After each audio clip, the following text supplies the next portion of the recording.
దేవునికి మహిమడు గాక. దేవుని మాటలు వింటున్నా మీ అందరినీ దేవుడు దీవించి ఆశీర్వదించును గాక. పిల్లరా, పరిశుద్ధ గ్రంథంలో దేవుని వాక్యము చాలా చక్కటి విషయాలు మనకి ఎప్పటికప్పుడు నేర్పిస్తూ ఉంటారు. దేవుడి రెక్క కింద మనను సురక్షితంగా కాపాడుతూ ఏ సమయంలో మనకు దేవుడు ఏది ఇవ్వాలో దాన్ని మనకు అనుగ్రహిస్తూ ప్రతి విషయంలో కూడా దేవుడు మనకు సహాయం చేస్తూ నడిపిస్తున్నాడు దేవుడు. అయితే దేవుడి మాటలు వింటున్న మనము గొప్పగా దీవించబడుతున్నాం. ఎవరిని బట్టి అంటే దేవుని బట్టి.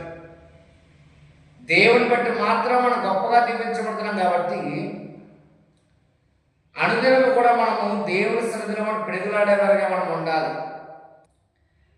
బైబిల్ గ్రంథంలో ఒక మంచి మాట ఏమైనా సెలవిస్తుందంటే 68వ కీర్తన 3వ వచనంలో ఒక మంచి మాట ఏమైనా సెలవిస్తుందంటే, నీతిమంతులు సంతోషించుదురుగాక. పిల్లరా, నీతిమంతులు సంతోషిస్తూ ఉంటారట. ఎవరిని బట్టి అంటే దేవుని బట్టే. నీతిమంతులు దేవుని బట్టి సంతోషిస్తూ ఉంటారట. వారు దేవుని సన్నిధిని ఉల్లాసించుదురుగాక. వారు దేవుని సన్నిధిలో ఉల్లాసిస్తూ ఉంటారట. కీర్తన దావీదు దేవుని విషయంలో, దేవుడు నమ్ముకున్న ప్రజల విషయంలో ఏమని చెప్తున్నా అంటే, నీతిమంతులు సంతోషించుదురుగాక అంటున్నాడు. మనము జీవం కలిగిన జీవాధిపతి దేవుడు మనకు కలిగిన వారిగా ఉన్నాం కాబట్టి మనము దేవుని బట్టి సంతోషించేవారుగా మనం ఉన్నామట. ఏమండి, కొన్ని విషయాల్లో మన హృదయము అనేక రకాలుగా పరిగెడుతూ తొందరపెడుతూ ఉంటారు. మన హృదయము అనేక విషయాల్లో ఏం చేస్తుందంటే గలిబిలిగా పరిగెడుతూ ఉంటారు. అలాంటి సమయంలో మనము ప్రార్థన చేసుకొని 10 నిమిషాల వాక్యం చదువుకుంటే మన హృదయం చాలా సంతోషంగా ఉల్లాసంగా గంతులు వేస్తూ ఉంటారు. ఎందుకంటే దేవుడి మాటలు మనం బలపరుస్తూ ఉంటాయి కాబట్టి, దేవుడి మాటలు మనం బలపరుస్తూ ఉంటాయి కాబట్టి దేవుడి వాక్యం వాళ్ళు ఏం చేస్తుందో సంతోషించే విధంగా వాక్యం మీతో నాతో మాట్లాడుతుంది.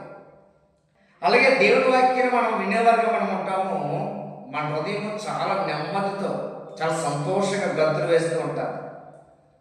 మన హృదయము చాలా గలిబిలిగా పరిగెడుతుంటుంది.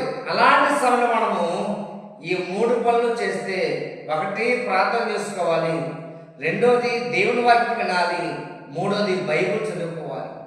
ఈ 3 మనం చేస్తే ఖచ్చితంగా మన హృదయం సంతోషంతో ఉల్లాసంతో గంతులు వేస్తూ ఉంటుందట. ఈ దేహం అనే దేవాలయంలో పిల్లల, ఈ దేహం అనే దేవాలయంలో ఎప్పుడైతే దేవుడు నివసిస్తూ ఉంటాడో ఉల్లాసంతో మనం సంతోషించేవారుగా మనం ఉంటామంట. మరొకసారి మనం చూస్తే మహా ఆనందాన్ని కూడా మనం పొందుకున్న వారుగా మనం ఉంటామంట. ఎప్పుడంటే దేవుని మాట మనం విన్నప్పుడు. అంటే ఎవరికున్న సమస్యలు, ఎవరికున్న ఇబ్బందులు, ఎవరికున్న బాధలు వాళ్ళకు ఉంటాయి. అయితే ఎన్నెలా ఉన్నా దేవుని సన్నిధిలో మనం పిడుగులాడితే, దేవుని సన్నిధిలో మన విన్నపాలు మనం దేవుడికి చెప్పుకుంటే, దేవుడు ప్రతి విషయంలో కూడా మనం తోడుగా ఉండి మన సమస్య నుంచి దేవుడు విడుదల కలుగు చేస్తూ ఉంటాడు. మనం ప్రభువు యేసుక్రీస్తు వారు దేవుడిని అంగీకరించాం కాబట్టి మన దేవుని పాదాలు పట్టుకొని దేవుడి సమీపంగా జీవించాలట. దేవుడికి ఇష్టంగా నడవాలట. ఆయన మాటలో కూడా జీవించాలట. ఎప్పుడైతే మనం దేవుని మాటలో కూడా జీవిస్తూ ఉంటామో ప్రతి విషయంలో కూడా దేవుడు మనకి ఏం చేస్తాడంటే సమాధానాన్ని కలుగు చేస్తూ ఉంటాడు.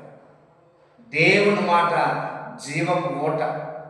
దేవుని మాట మనుషులు బ్రతికిస్తారు. దేవుని మాట మనుషులు బలపరుస్తూ ఉంటారు. దేవుని మాట మళ్ళా ఉజ్జీవాన్ని కలుగజేస్తూ నడిపిస్తూ ఉంటారు.